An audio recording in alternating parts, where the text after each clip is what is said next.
And the nominees are Braid,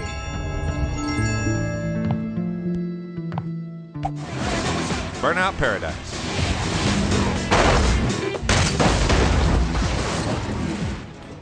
Fallout 3,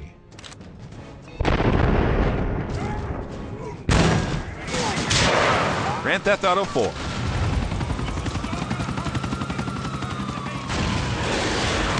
Left 4 Dead,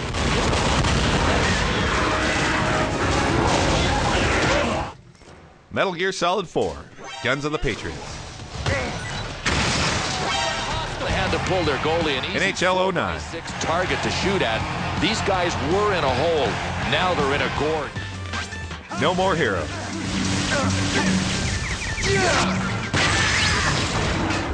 Resistance 2,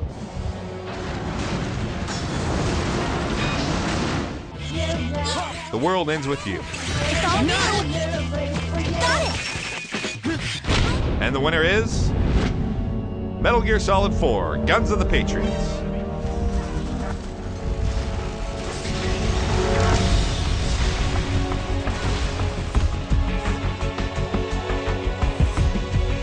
So the best game of 2008 is definitely Metal Gear Solid 4, Guns of the Patriots.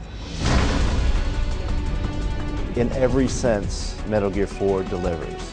From a great story to outstanding graphics, incredible sound design, great bosses, everything. Metal Gear Solid 4 is all about a series of incredible moments. This is the game that people are going to remember. It's fantastic.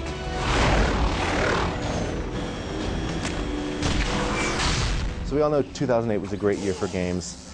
Some of the best games of all time were released this year, but Metal Gear trumps them, in my opinion, because it finds a perfect harmony between gameplay and storytelling. A lot of people complain that Metal Gear Solid 4 is just a movie.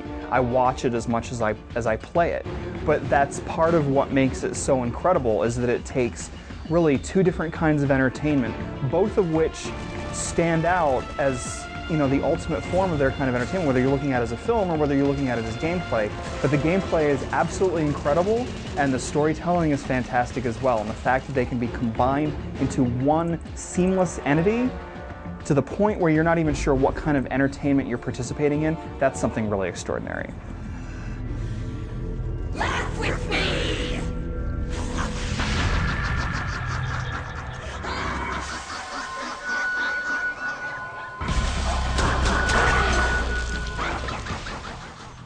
It's very difficult to summarize a story in a Metal Gear game, but I will say that even if you haven't beaten any of the previous Metal Gear games, you'll be able to follow along with what's happening here.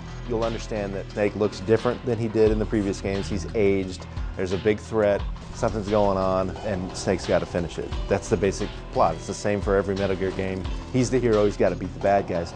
But it just seems like Hideo Kojima, from the outset, wanted to make this a final chapter that tied up all the loose ends and really made you nostalgic for those old games, made you appreciate all those old games. There's something to be said for the entire narrative of the Metal Gear series coming to a close. I think there's an element of nostalgia there. We remember the last 10 years or so that we spent with all of these characters and all the great times that we've had with them, but we also realize that the formula of Metal Gear has been perfected in Metal Gear Solid 4.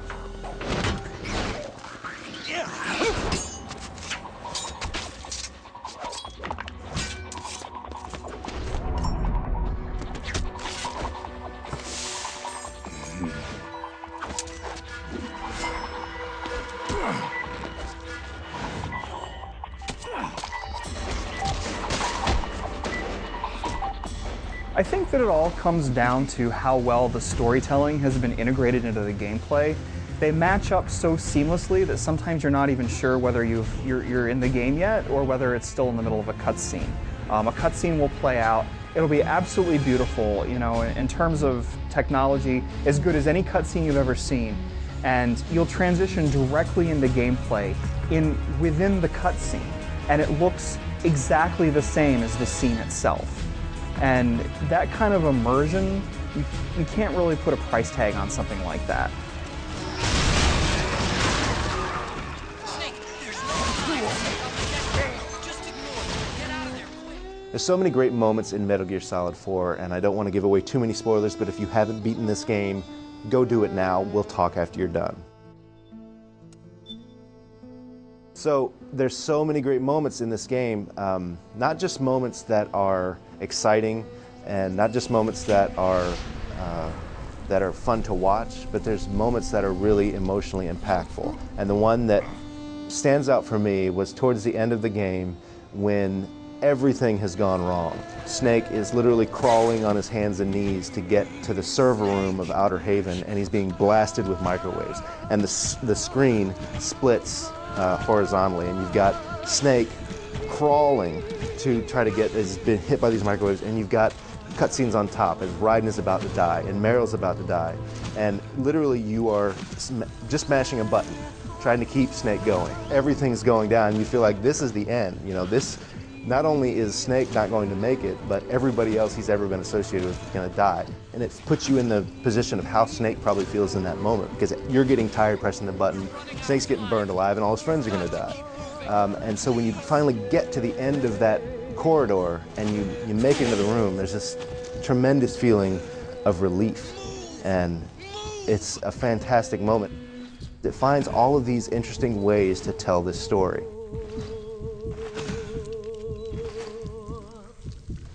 My favorite part is fighting Vamp in split screen, because there's this whole, spoiler warning, there's this whole sequence where Raiden and Vamp are fighting each other on one side of the screen, where you're actually taking part in combat on the other.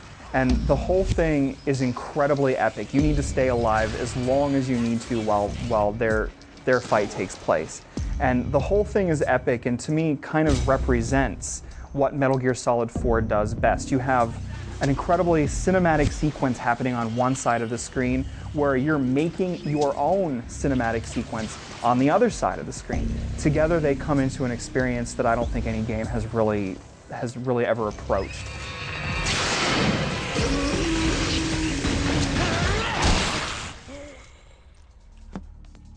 I think the one thing that I like most about Metal Gear Solid 4's gameplay is that in the past, some of the stealth has been really unforgiving. You need to be very careful about how you're sneaking around lest you get caught, because trying to shoot your way out of a situation wasn't always not only is it not the best way to get out of a situation in a lot of Metal Gear games, but it's also the least satisfying way of doing it. Metal Gear Solid 4 kind of took those gameplay mechanics and turned them on their head. You can play Metal Gear Solid 4 as a shooter and get just as much out of it as if you play it as a stealth experience. And more so, if you get caught in stealth, you have a way out of that that doesn't feel awkward. You know, the shooting no longer feels awkward. It feels really good, it feels intuitive, and if you want to go through the whole game playing it as a shooter, you can do that and you can get a great experience out of it. There's just so many different ways of handling every situation. So if you like guns, shoot your way out, it feels fantastic. If you like stealth, it feels as good as it ever has in a Metal Gear game. Put them both together and you have a game where both mechanics feel fantastic without one getting the short end of the stick. The best part about Metal Gear is it always keeps you guessing. When all is said and done, when you remember the most incredible moments of 2008, you're going to look back at other games and not even remember anything real specific that happened in that game. Or you'll think, wow, that was a great game, but I can't really tell you off the top of my head what made it so great. With Metal Gear Solid 4, I can start with one sequence, and then I throw in another, and I throw in another, and I throw in another, and I think, this one thing isn't just the most memorable moment of 2008. This whole game was full of 2008's most incredible moments. And I think that's what makes Metal Gear Solid 4 the best game of 2008. Metal Gear Solid 4, Guns of the Patriots, by far the best game of 2008. Snake! What happened? Snake?